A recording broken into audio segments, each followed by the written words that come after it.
of us know that Ramadan is a time to get closer to Allah. All of us know Ramadan is a time to make extra dua. All of us know Ramadan is a time to give up a lot of sins, to make istighfar, to go to the masjid more than usual. A lot of people who normally don't go to the masjid, they start coming to the masjid in the month of Ramadan. So even if you don't know a lot about Islam, you still know that this month you have to do a little extra for Allah. Every Muslim feels this. But it's incredible that in the Quran, Allah Azza wa Jal gave us the key on how to get close to Him in this month. And that key is the Quran itself. It is the book of Allah.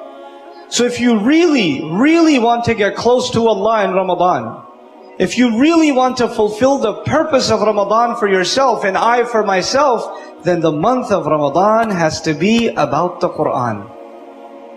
It has to be about the Quran, for you and for me. And we have to treat it as though we've never had a relationship with the Quran before. You're starting all over again.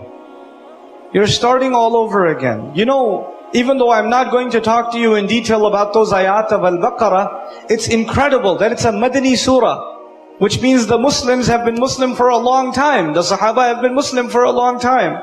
And they know about the Quran, and they know about the Akhirah, and they know about these things. Yet in the ayah of Al-Baqarah, when Allah introduced us to Ramadan, He decided also to introduce us to the Quran.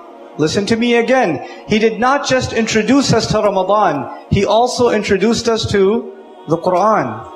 He said, هُدًى لِلنَّاسِ وَبَيِّنَاتٍ مِّنَ الْهُدَى وَالْفُرْقَانِ. It is guidance for people. The Quran is guidance for people. You tell me, did the Muslims already know that it is guidance for people? Did we already know that when the ayah came down? We did.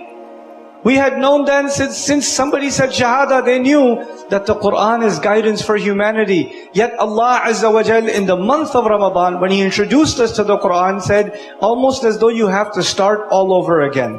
So you and I have to start reading the Quran and studying the Quran and reflecting and thinking about the Quran in this month like we have never read it before. Like it's the first time. Like it's the first time.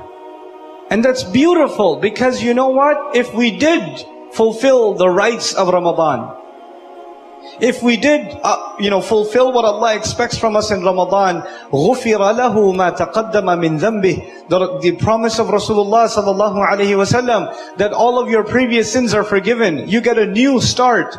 Just like you get a new start in your life in Ramadan, you and I are supposed to get a new start with the Quran.